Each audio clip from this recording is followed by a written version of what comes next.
சமையல் கூடம் YouTube channel நண்பர்களுக்கு வணக்கம்.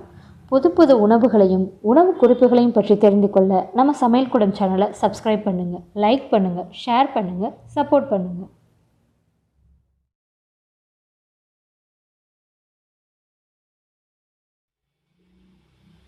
இன்னைக்கு நம்ம செய்ய போகிறது சீக்கிரமாக ஒரு சிம்பிளாக பண்ண போகிற ஒரு ஈவினிங் ஸ்நாக்ஸ் தான். என்னென்னா வெங்காய போண்டா தான் நம்ம பண்ண போகிறோம்.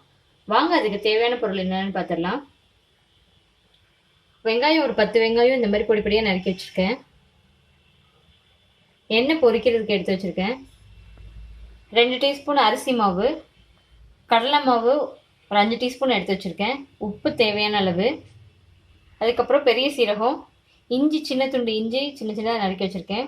3 பல் பூண்டு இந்த மாதிரி பொடிப்படியாக நறுக்கி வச்சுருக்கேன். ஒரு பச்சை மிளகா பொடிப்படியாக நறுக்கி வச்சுருக்கேன். மல்லித்தலை, கருவேப்பிலை பொடிப்படியாக நறுக்கி வச்சுருக்கேன். இங்கே பார்த்தீங்கன்னா காரத்துக்கு மிளகாத்தூள் 1 டீஸ்பூன் எடுத்து வச்சுருக்கேன். கலருக்காக மஞ்சள் தூள் எடுத்து வச்சுருக்கேன் ஒரு 1/2 டீஸ்பூன். அதுக்கப்புறம் போண்டா நல்லா உப்பி வர்றதுக்காக ஒரு 1/4 டீஸ்பூன் சோடா உப்பு எடுத்து வச்சுருக்கேன். வாங்க இப்போ செய்யலாம்.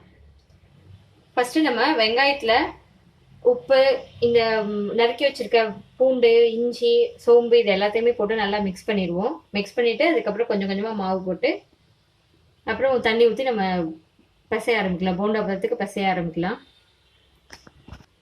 ஃபஸ்ட்டு வெங்காயத்தை இந்த மாதிரி தனித்தனியாக எடுத்து வச்சுக்குவோம்.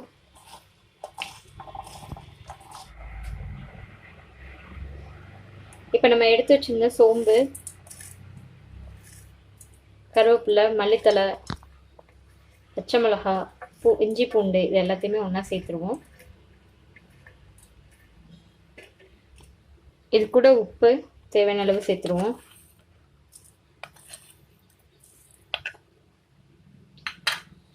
இப்போ இதை நல்லா மிக்ஸ் பண்ணிடலாம்.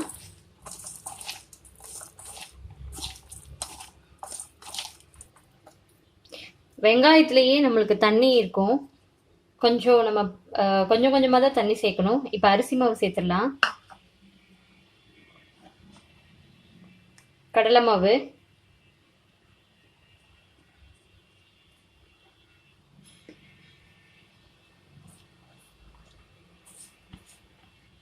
நம்ம எடுத்து வச்சிருந்த மிளகாத்தூள், மஞ்சள் தூள், அப்புறம் சோடா உப்பு 3 சேர்த்துடலாம்.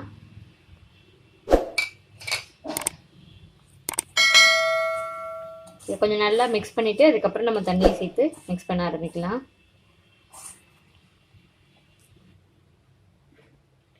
கொஞ்சம் கொஞ்சமாக தண்ணி ஊற்றி மிக்ஸ் பண்ணுவோம்.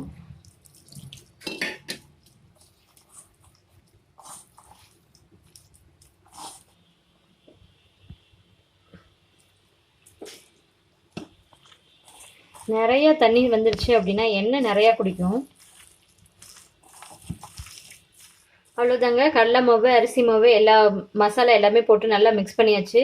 இந்த விதத்தில் மிக்ஸ் பண்ணால் போதும். நம்ம எண்ணெயை ஹீட் பண்ணிவிட்டு நம்ம போண்டா மாதிரி நம்ம அள்ளி அள்ளி போட்டுற வேண்டியதான். அள்ளி போட்டு எடுத்துட வேண்டியதான். இப்போ எண்ணெய் நல்லா காஞ்சிருச்சு. நம்ம போண்டா எடுத்து போட்டுடலாம்.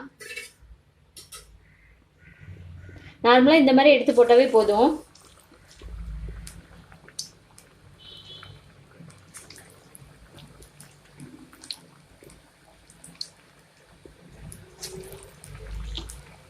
ரொம்ப ஃபாஸ்ட்டாக செய்யக்கூடிய போண்டா இது. வெங்காயம், கடலை மாவு இது எல்லாமே இருந்தாவே போதும். ஒரு 10 மினிட்ஸில் இதெல்லாம் செஞ்சு முடிச்சிடலாம். திருப்பி போட்டுருவோம்.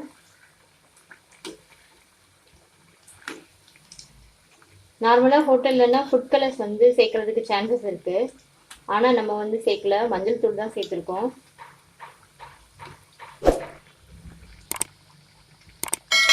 அவ்வளோதாங்க. நம்மளோட போண்டா நல்லா வெந்துருச்சு. நம்ம எடுத்துக்கலாம்.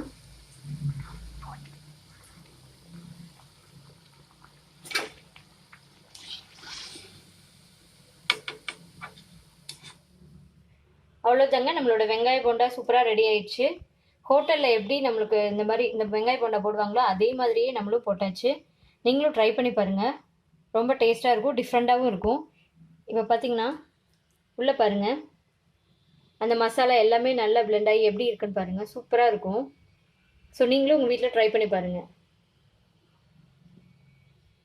நேயர்களே, இந்த டிஷ்ஷு உங்களுக்கு பிடிச்சிருந்ததுன்னா லைக் பண்ணுங்கள், உங்கள் ஃப்ரெண்ட்ஸுக்கு ஷேர் பண்ணுங்கள், நம்ம சமையல் கூடம் சேனலுக்கு சப்போர்ட் பண்ணுங்கள், சப்ஸ்கிரைப் பண்ணுங்கள், மறக்காமல் அந்த பெல் பட்டனை ப்ரெஸ் பண்ணிடுங்க. அப்போ தான் நான் போடுற ஒவ்வொரு டிஷ்ஷோட நோட்டிஃபிகேஷனும் உங்களுக்கு வரும். மீண்டும் அடுத்த ஒரு உணவு செய்முறையோடு உங்களை சந்திக்கின்றேன். நன்றி, வணக்கம்.